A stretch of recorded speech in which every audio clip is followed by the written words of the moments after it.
Astaghfirullah wa ala alihi wa sahbihi wa mawalah wa la hawla wa la quwata illa billahi wa ba'du. Alhamdulillah, segala puja dan puji hanya milik Allah subhanahu wa ta'ala. Salawat dan juga salam kita hadiahkan kepada Rasul kita Nabi besar Muhammad sallallahu alaihi wa ala alihi wasallam. Pembahasan di malam hari ini kita akan membahas dua huruf yang tidak boleh diucapkan manusia. Bukan dua kalimat, tapi dua huruf tidak boleh diucapkan manusia. Sebab kalau diucapkan sangat bahaya, bisa terjerumus kepada dosa. Apa dua huruf yang tidak boleh diucapkan oleh kita manusia? Ma'asyiral muslimin yang dimuliakan Allah subhanahu wa ta'ala, sebelum saya jelaskan dua huruf yang tidak boleh diucapkan ini, tentu karena pembahasannya bicara soal lisan. Nabi SAW ketika bicara soal lisan, maka Nabi SAW sangat mewanti-wanti para sahabatnya untuk menjaga lisan. Kata Nabi SAW, imsak alaika lisan, tahan lisan. Makanya dalam hadis Muadz bin Jabal radhiyallahu an, Rasul mengatakan, sakilatka ummuka ya Muadz, wa hal yakubbun nas fi nari jahannam illa hasaidu alsinatihim. Celaka engkau wahai Muadz, bukankah kebanyakan manusia masuk neraka itu diakibatkan karena lisan-lisan mereka? Karena dari ujung kepala sampai kaki yang paling banyak berbuat dosa itu lisan. Makanya Nabi SAW ketika sedang bicara dengan Ummul Mukminin Aisyah radhiyallahu anha, Aisyah mengucapkan satu kalimat yang membuat Nabi SAW murka. Apa itu? Mengisyaratkan kepada Safiyah bahwa dia pendek dan Aisyah tinggi. Maka Nabi SAW marah dan mengatakan, ya Aisyah, laqad qulti kalimatan law mujizat bihal bahru lamajazathu. Wahai Aisyah, engkau sudah mengucapkan satu kalimat yang kalau kalimat itu dilempar di air lautan cukup mencemari air lautan itu. Saking dahsyatnya kalimat ghibah itu. Lah di antara ucapan yang tidak boleh diucapkan ini bukan kalimat lagi, tapi huruf. Kalau kalimat kepanjangan, ini huruf, dua huruf. Dan ini ada di tiga tempat. Yang pertama, kali huruf atau kalimat law, lam dan waw. Law dalam bahasa kita seandainya, dalam bahasa Arabnya law. Ma'asyiral muslimin yang dimuliakan Allah subhanahu wa ta'ala, dan ini tertera dalam riwayat Muslim, di mana Nabi SAW bersabda, al-mu'minul qawi khairun wa ahabbu ila Allah minal mu'minidh dhaif wa fi kullin khairun. mukmin yang kuat itu jauh lebih baik dibandingkan mukmin yang lemah. Dua-duanya baik selama dia mukmin baik, tetapi mukmin yang jauh lebih kuat jauh lebih baik dibandingkan mukmin yang lemah. Kata Nabi SAW, ihris ala ma yanfa'u wasta'in billah. Maka bersemangatlah untuk mengambil hal-hal yang bermanfaat untuk kamu, setelah itu mintalah pertolongan kepada Allah. Wala ta'jaz, jangan lemah. Wa in asabaka syai'un fala taqul, di sini syahidnya. Wa in asabaka syai'un fala taqul law anni fa'altu kadza lakana kadza wa kadza. Kata Nabi SAW, jika sesuatu menimpamu, jika ada musibah yang menimpamu, maka jangan katakan lau. Lihat di sini dua huruf, lam dan waw, dua huruf saja. Jangan katakan lau, andai kata. Kata Nabi SAW, fala taqul law anni fa'altu kadza lakana kadza wa kadza. Kalau aku melakukan perkara ini, tentu jadinya akan seperti ini dan seperti itu. Walakin, akan tetapi, qul qaddarallah wa ma syaa fa'al. Tapi katakanlah, semua sudah ditakdirkan Allah, dan yang Allah kehendaki pasti terjadi. Kenapa demikian? Fa inna law taftahu amal syaitan. Karena kalimat law seandainya itu bisa membuka amalan setan. Ma'asyiral muslimin yang dimuliakan Allah Subhanahu wa taala, sering di masyarakat dua huruf ini terucap, padahal dua huruf ini jangan sampai diucapkan seorang muslim, terutama kalau seandainya berkaitan dengan kematian, kemalangan, kebangkrutan, sakit parah dan begitu seterusnya. Biasanya kalimat ini muncul. Umpamanya, kalau saya tidak pergi, tentu tidak mungkin celaka. Kalau saya tidak menanam modal, tentu tidak bangkrut. Kalau seandainya saya tidak bawa dia ke rumah sakit, tentu dia tidak akan mati. Kalau seandainya saya tidak pergi lewat sini, tentu tidak akan jatuh. Kalau seandainya bukan karena dia, tentu begini dan begitu. Kalau bukan karena anjing tetangga, habislah rumah saya. Macam-macam kalimat ini sering terucap di masyarakat ini. Padahal ma'asyiral muslimin yang dimuliakan Allah Subhanahu wa taala, ini bukan kalimat biasa, ini kalimat setan. Ingat, kalimat lau seandainya itu bukan kalimat biasa, tapi ini kalimat syaitan. Makanya Rasul mengatakan apa? Fa inna lau taftahu amal syaitan. Karena kalimat lau seandainya itu membuka amalan setan. Jadi kalau seandainya kita ditimpa kemalangan ataupun musibah, maka setan akan datang kepada kita supaya mengucapkan lau tadi. Dan kalimat lau sendiri, kalau kita perhatikan ma'asyiral muslimin yang dimuliakan Allah Azza wa Jalla, satu, setan hendak memberikan keraguan-raguan kepada kita tentang takdir. Ini yang pertama.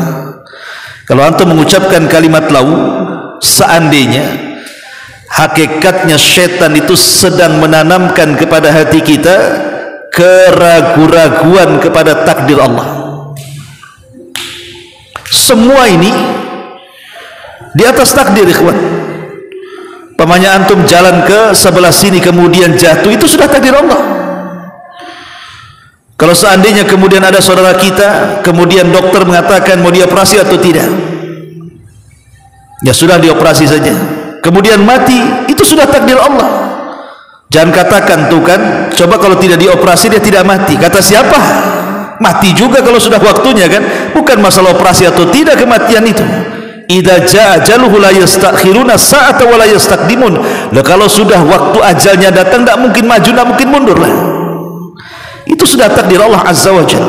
Antum nanam modal bangkrut, takdir Allah. Jangan disalahkan, seandainya saya tidak nanam modal tidak bangkrut. Kata siapa? Bangkrut itu tidak mesti karena nanam modal, bisa saja karena hilang, dicuri, terbakar, kena musibah dan begitu seterusnya. Maka ini yang pertama, hati-hati kalimat lam waw ini, karena setan hendak menanamkan keraguan kepada takdir kita. Yang kedua, setan hendak menanamkan kesedihan kepada kita, karena kalimat lau ini membawa kesedihan nantinya kan. Seandainya saya tidak ke sana, tentu tidak seperti ini, sedih hatinya. Dan setan ini sengaja menanamkan kesedihan kepada kita supaya ditimbulkan penyesalan yang ujung-ujungnya nanti nolak takdir juga. Kemudian juga menanamkan penyesalan yang ketiga. Jadi menanamkan keraguan kepada takdir, menanamkan kesedihan, menanamkan penyesalan, bahkan juga menanamkan kemarahan. Kalau bukan karena dia, tentu saya nggak seperti ini. Marah dia kan begitu. Atau yang lebih parah, kalau itu konteksnya kematian, biasanya sampai menimbulkan niyaha, meraung-raung, memukul-mukul, mengguling-guling kan begitu. Dan intinya ini semua adalah permainan syaitan dan was-was syaitan. Itu intinya. Kalimat lau ini adalah permainan syaitan dan was-was syaitan, dan ini kalimat syaitan, jangan pernah diucap. Kalimat lam dan waw, bahasa kitanya seandainya, bila mana, andai kata, ya, itu sering terucap di masyarakat. Ma'asyiral muslimin yang dimuliakan Allah Azza wa Jalla. Lalu apa sebagai pengganti lau? Maka Nabi SAW kasih solusi dengan kata-katanya, walakin kul qaddarallah wa ma syaa fa'al. Tapi katakanlah, qaddarallah, semua sudah takdir Allah. Kalau Allah berkehendak pasti terjadi. Kalau ada kematian, semua sudah takdir. Kalau ada kemalangan, semua sudah takdir. Kalau ada kebangkrutan, semua sudah takdir. Kalau ada kesakitan, semua sudah takdir. Kalau ada musibah, semua sudah takdir. Semua sudah takdir. Selesai. Kita sandarkan semua urusan kepada takdir Allah Subhanahu wa ta'ala. Karena menolak takdir ini bahaya, mempengaruhi keimanan kita. Karena di antara rukun iman itu antu'mina bil qadari khairihi wa syarri. Anda beriman dengan takdir, bukan yang baik saja, yang buruk pun harus diimani. Karena kalau orang hanya beriman kepada yang baik saja, semua menerimalah takdir baik itu. Siapa yang tidak menerima takdir baik? Antum dapat uang, dapat rumah, dapat kendaraan, sehat badan, semua nerima. Terkadang keimanan kepada takdir itu diuji ketika takdir Allah itu tidak baik kepada kita. Disitulah kita diuji keimanan kepada takdir itu, beriman atau tidak. Lah salah satunya kalimat lam dan waw ini jangan pernah diucap, karena ini hakikatnya Anda sedang ditanamkan keraguan kepada takdir Allah. Ini yang pertama. Yang kedua, kalimat yang dua huruf yang tidak boleh diucapkan adalah kalimat alif dan fa. Uf. Kalimat uf, alif fa. Kalau tadi lam waw, nah sekarang alif fa, uf. Dan itu disebutkan di dalam surah Al-Isra ayat 23. Allah Subhanahu wa taala berfirman, wa qadha rabbuka alla ta'budu illa iyyah wa bil walidaini ihsana imma yablughannaka indakal kibara ahaduhuma aw kilahuma fala taqul lahuma, di sini syahidnya, fala taqul lahuma uff wala tanharhuma wa qul lahuma qawlan karima wahfid lahuma janaha dhulli minar rahmah wa qur rabbirhamhuma kama rabbayani saghira. Di sini Allah Subhanahu wa taala mengatakan wa qadha rabbuk, dan Rabbmu telah memerintahkan kamu alla ta'budu illa iyyah, agar jangan menyembah kecuali kepada Allah, wabil walidaini ihsana, dan berbuat baik kepada kedua orang tua. Dalam Al-Quran banyak disandingkan perintah tauhid dengan perintah birrul walidain. Bahkan Abdullah bin Abbas radhiyallahu anhu mengatakan, ada dua perkara yang selalu disandingkan, dan itu ada di 3 tempat, dan tidak boleh dipisah satu dengan yang lainnya. Kalau dipisah satu dengan yang lainnya, maka kita belum sempurna melaksanakannya. Pertama, atiullaha wa atiur rasul, taati Allah, taati Rasul. Kalau orang hanya mentaati Allah dan tidak mentaati Rasul, belum taat kepada Allah. Kalau orang hanya mentaati Rasul tapi tidak taat kepada Allah, belum mentaati Allah. Harus dua-duanya. Yang kedua, aqimus shalah wa atuz zakat, laksanakan salat, tunaikan zakat. Kalau orang hanya salat tapi bakhil tidak mengeluarkan zakat, maka salatnya bermasalah. Kalau orang hanya zakat saja tapi meninggalkan salat, lebih bermasalah lagi. Maka dua-duanya lakukan. Dan yang ketiga, ayat ini. Ayat ini yang semakna dengan surah Luqman, anishkurli wali walidaika ilayyal masir, bersyukurlah akan nikmatku dan nikmat kedua orang tua. Kalau hanya bersyukur kepada nikmat Allah tapi belum bersyukur kepada orang tua, belum dikatakan syukur kepada Allah. Kalau hanya bersyukur kepada orang tua tapi tidak bersyukur kepada Allah, belum juga dikatakan syukur. Harus dua-duanya. Makanya dua kalimat ini selalu disandarkan dalam Quran. Seperti ayat ini, wa qadha rabbuka alla ta'budu illa iyyah wa bil walidaini ihsana, dan Rabbmu telah memerintahkan jangan sampai menyembah kecuali kepada Allah, dan berbuat baiklah kepada kedua orang tua. Imma yablughanna indakal kibar, terutama kalau seandainya orang tua itu sudah menginjak tua, maka Allah mengatakan salah satu dari keduanya atau dua-duanya. Kenapa kemudian Al-Quran mengisyaratkan apalagi kalau sudah tua kedua orang tua atau salah satu dari kedua orang tua kita itu? Karena biasanya orang kalau semakin tua itu akan kembali seperti anak kecil. Makanya Allah mengatakan la tarkabunna tabaqan an tabaq, engkau wahai manusia akan melalui tahapan demi tahapan. Ayat ini sebelumnya bicara tentang wal qamari idza tasak, demi bulan apabila terang. Kemudian Allah mengatakan la tarkabunna tabaqan an tabaq. Kita lihat bulan di tanggal 1 kecil, kemudian membesar tanggal 2, tanggal 3, sampai puncaknya di tanggal 15, kemudian mengecil sampai di tanggal 29, bahkan tidak kelihatan.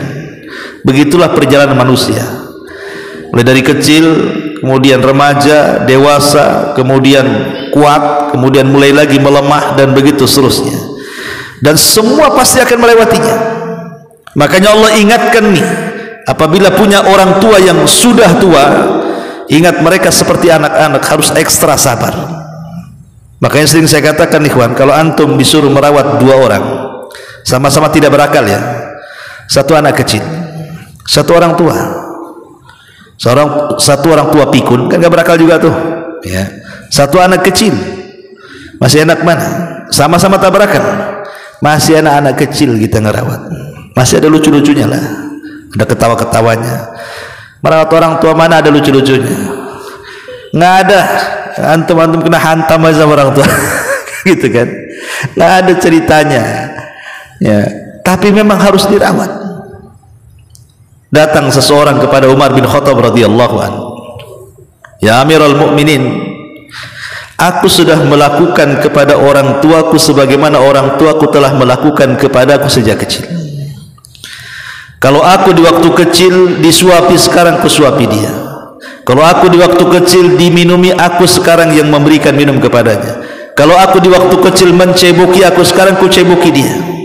Kalau aku di waktu kecil memakaikan baju, sekarang kupakaikan baju kepada dia. Apa yang dia lakukan kepada aku, sekarang kulakukan kepadanya. Apakah sudah sebanding? Kata Umar, tidak. Belum ada apa-apanya, kata Umar. Walaupun kau melakukan hal yang sama. Kenapa?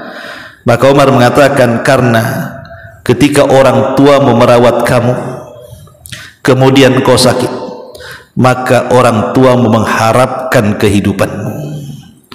Tapi ketika engkau merawat orang tuamu, kemudian orang tuamu sakit, pasti kau mengharapkan kematiannya. Itulah bedanya. Ya. Kalau orang tua merawat anak, diharapkan kehidupannya, jangan sampailah anak ini mati. Makanya kalau ada orang tua meninggal anaknya yang masih kecil, sedihnya luar biasa. Tapi kalau anak kemudian melihat orang tuanya sakit kemudian meninggal, paling tinggi ngomong, sudah waktunya, sudah waktunya, sudah tua. Sedih-sedihnya sehari aja, besoknya cari berangkas, mana sertifikat rumah, kata. Subhanallah. Ma'asyiral muslimin yang dimuliakan Allah Azza wa Jalla. Kemudian Allah mengatakan, kalau seandainya orang tua kita sudah tua atau salah satu dari keduanya sudah tua, fala taqul lahuma uff. Nah, di sini syahidnya, jangan katakan huruf alif dan fa. Uff.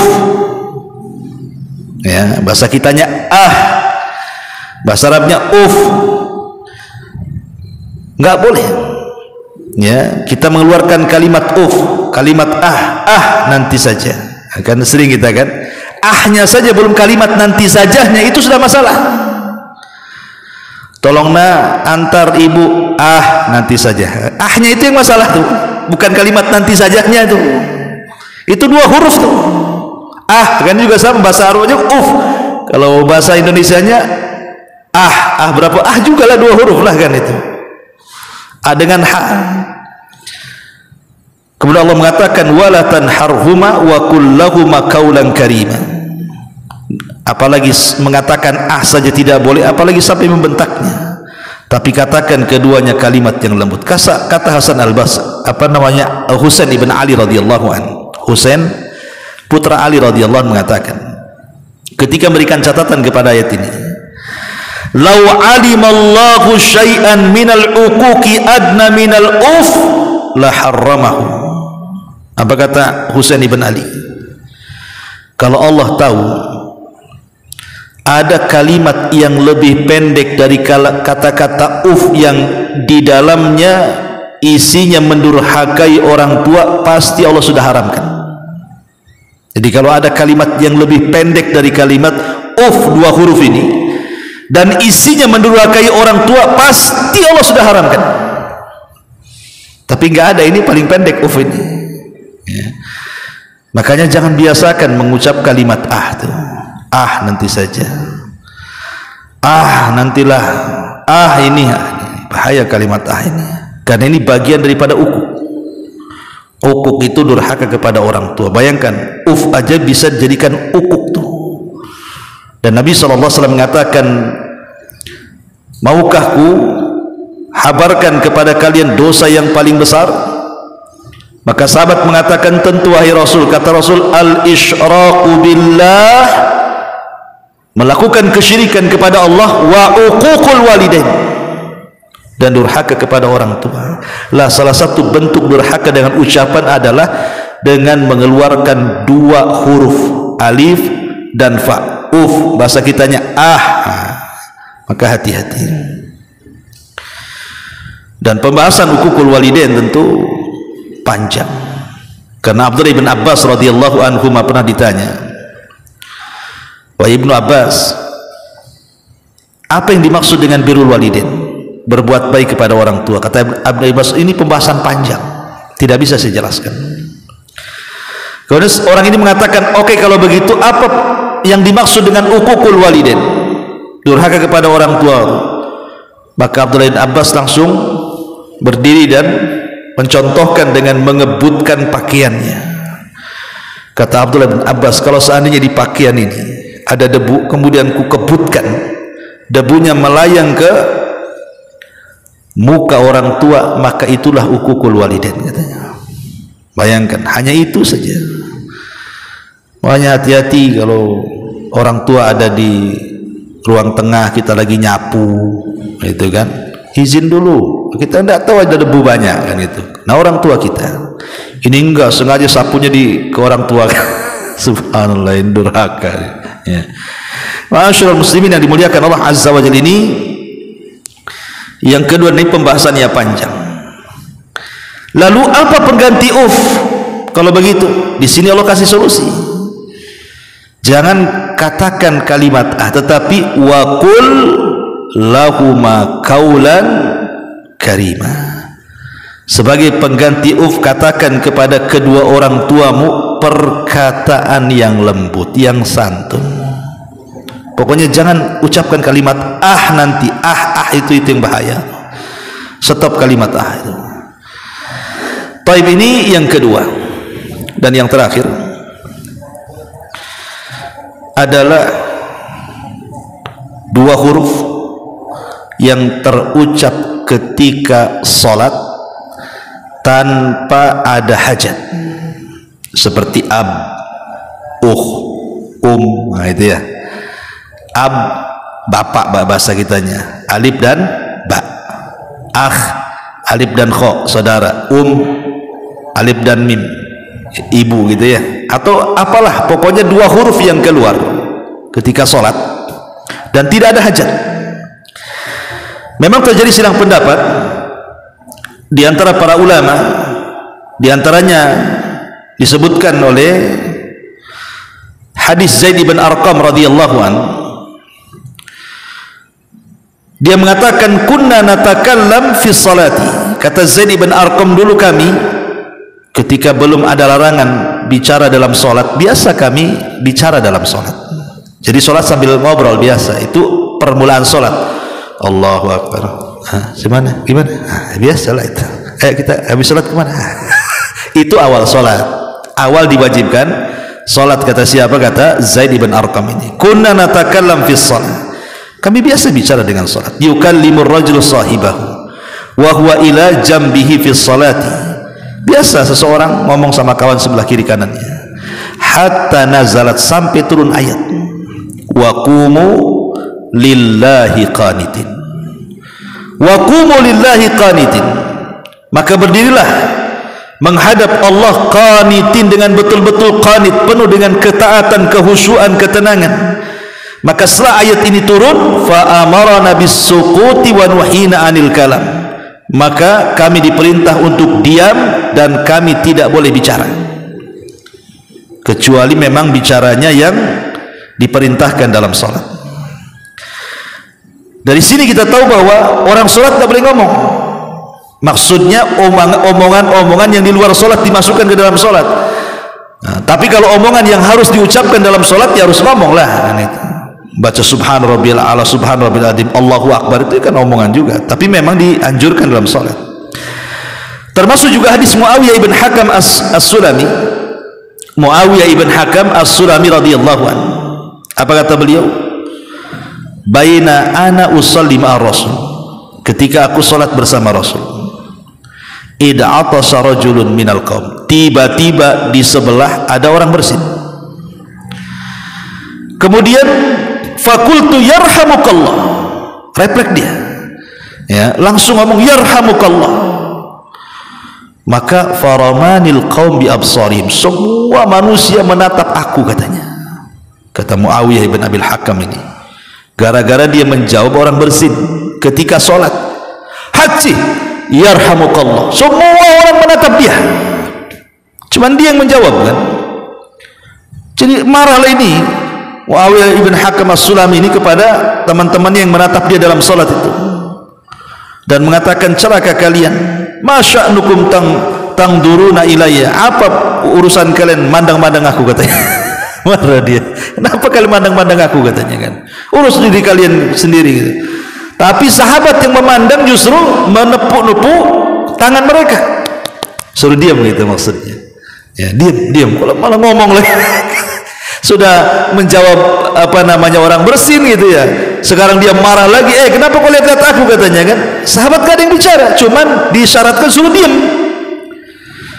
Maka ketika selesai sholat, Nabi SAW kemudian datang memberitahu dengan lembutnya. Nabi SAW mengatakan, inna hadhihi shalah la yasluhu fihi syai'un min kalamin nas. Ingat, salat ini wahai Muawiyah, tidak boleh ada ucapan manusia di dalamnya. Innama huwa tasbih wa takbir wa qiraatil Quran. Salat itu isinya kalau nggak tasbih, takbir, baca Quran. Nggak ada ucapan orang di dalam salatnya. Dari sini ma'asyiral muslimin, jumhurul ulama, jumhurul fuqaha, jumhur para ulama fikih mengatakan, seperti madhab Hanafi, madhab Syafi'i, madhab Hambali, tiga madhab ini mengatakan annal kalama al-mubtilu annal kalama al-mubtila lis-salati man tudima minhu harfani atau man tadama minhu harfani fasaida li'annal harfaini yakunani kalimatun ka'ab wa akh wa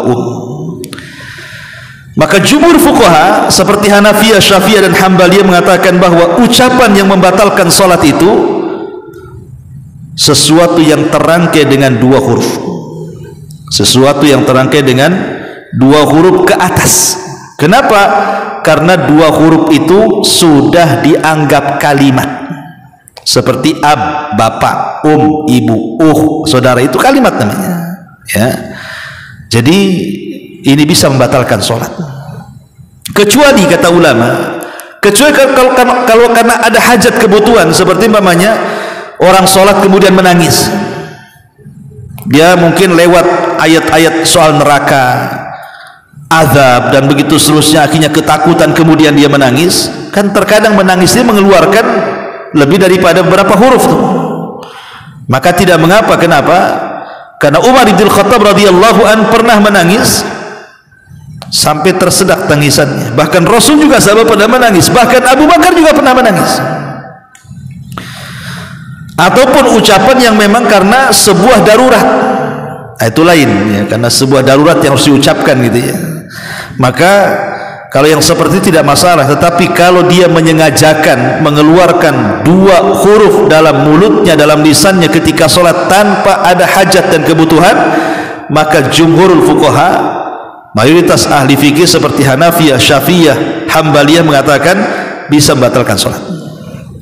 Ya, kecuali kalau memang tidak bisa ditahan, antum nguap, itu kan nggak bisa ditahan kan? Yang bisa gimana? Ya, orang mau nguap kan itu ya. Kadang-kadang kalau saking ngantuknya kan, itu kan dua huruf juga kan. Nah, tapi ini kan di luar kemampuan dia kan itu. Ini maksudnya mengeluarkan dengan sengaja dua huruf ini, maka batal sholatnya. Inilah diantara tiga tempat tidak boleh mengucapkan dua huruf. Yang pertama lam, waw, lau, bahasa kita seandainya. Yang kedua alif dan fa, uf. Dan itu juga tidak boleh artinya kemudian mengeluarkan dua huruf di dalam salat. Wallahu a'lam bishawab. Ikhwatu fiddin, ini saja yang bisa saya sampaikan dari faedah para ulama. Mudah-mudahan ada manfaatnya. Yang sedikit ini subhanaka bihamdika asyhadu an la ilaha illa anta astaghfiruka wa atubu ilaik. Allahu ta'ala a'lam. Assalamualaikum warahmatullahi wabarakatuh.